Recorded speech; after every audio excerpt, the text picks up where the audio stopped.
Hello, Phone Arena has the pleasure to present you the video review of the first touchscreen Symbian S60 phone by Nokia, the Nokia 5800 XpressMusic.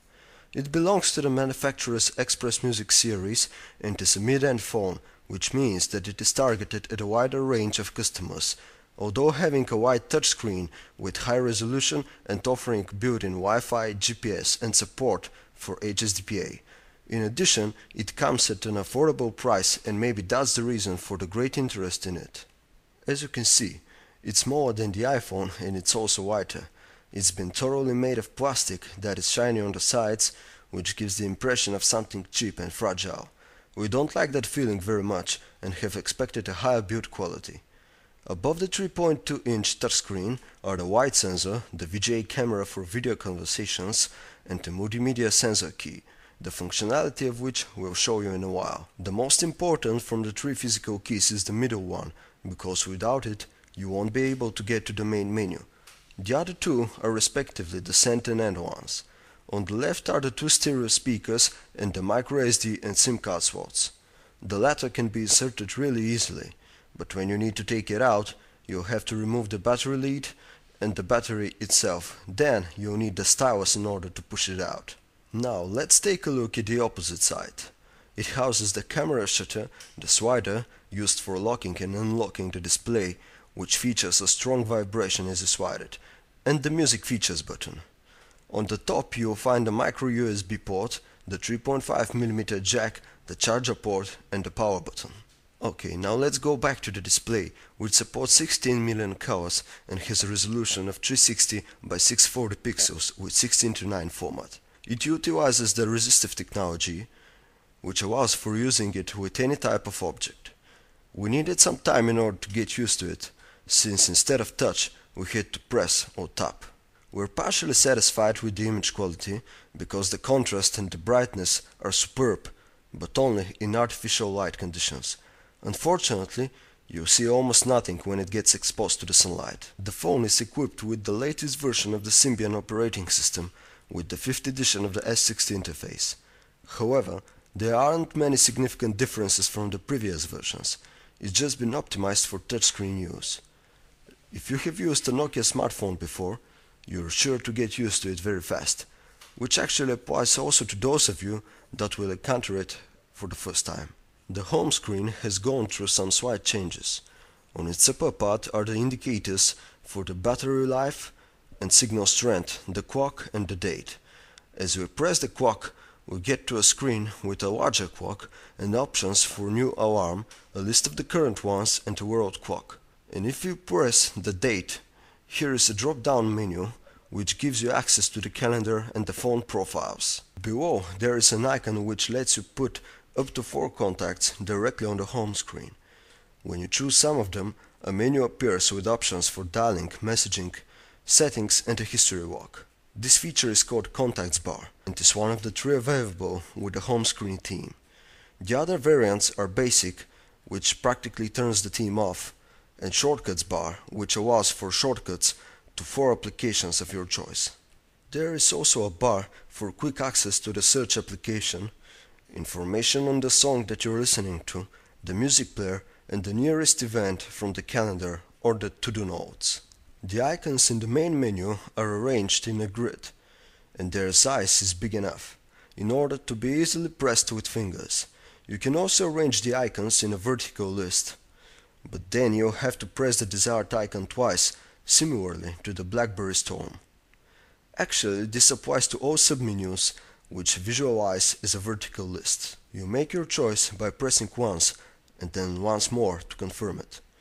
We have to admit that this way the mistakes that we did were considerably fewer, but also have to tell you that this option cannot be turned off. You can dial a number with the dial pad, which has large keys that should be handy even for people with thicker fingers. There are a few changes made to the phone book. The contacts can be chosen by double tapping, and scrolling through the list is done either by the scroll bar or by flipping your finger. You can also search for a contact, which is done fast and easy.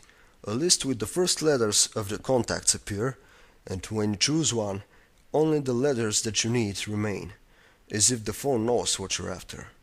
You can view the calendar by month, week, day or all to-do notes, but the first two now show you the nearest 4 events for the selected day, similarly to the E71 and the E66.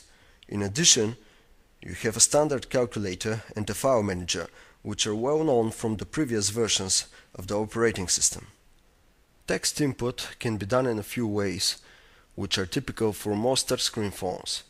You can use handwriting recognition, mini QWERTY, which is a small full QWERTY that can be moved around the screen freely, and a full QWERTY, which has a landscape view.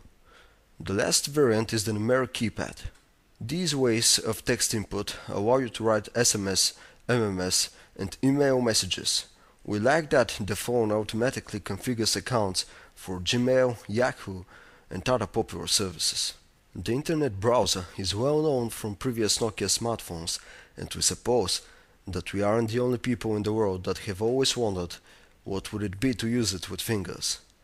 Even the complex pages render flawlessly, and navigating through them is smooth and easy, which is also due to the high resolution of the screen. You can zoom in and out from the options menu or by double tapping, as in Safari and Opera Mobile 9.5. In addition, there is an option for pan view, which is named Overview. We absolutely had to check how YouTube videos play on the 3.2-inch display. It's definitely worth it, only that the option for playing in HD is missing even in the full version of the site. The 5800 has a built-in GPS which works perfectly, as in previous GPS-equipped models of the manufacturer. Here you will also find a preloaded navigation program, which is Nokia Maps 2 Touch. Its name suggests that it's been optimized for use with a touchscreen, but it doesn't add anything new. The 3.2 megapixel camera is with autofocus and double LED flash. Its interface is new with watch icons and a menu with the most used functions. Still, it's not as good as the one of the Samsung Omnia. The quality of the outdoor pictures is really poor, with unnatural colors and noise, and those that were taken indoors are tragic. At least the videos are really good, with a maximum resolution of 640 by 352 pixels and over 30 frames per second. We also wanted to show you the gallery, but as you can see, the phone crashes when you try to open a file. Let's hope that this issue will be fixed with the future software updates. A little earlier, we promised to show you what the purpose of the sensor key is.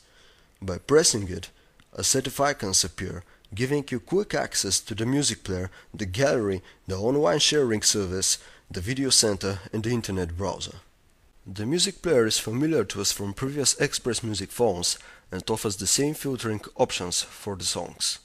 The interface is similar to the one of the N series, but it's not as pretty as the one of the iPhone. In addition to the play, repeat, and stereo widening options, there is also an equalizer which can be set to meet your likings. The sound from the loudspeakers is really high quality, everything is heard loud and clear.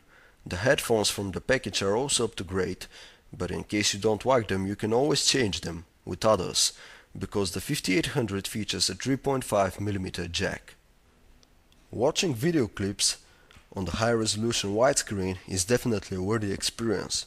When you play videos with the maximum supported resolution, which is 640 by 360 pixels, and high bitrate, you won't experience any frame skipping and lagging.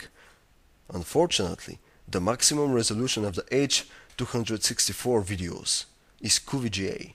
In the end, we believe that the first touchscreen Symbian S60 Nokia phone will find its place on the market and will earn a lot of fans. It features some nice multimedia and internet capabilities at a decent price. However, it does have some drawbacks, which include slow performance compared to other Symbian S60 phones, software issues and crashes. These issues may be fixed with the upcoming software updates, but until then you have to put up with them in case you really want that phone. Thanks for watching. Please visit phonearena.com for our full text review with many pictures and a 360 degrees view.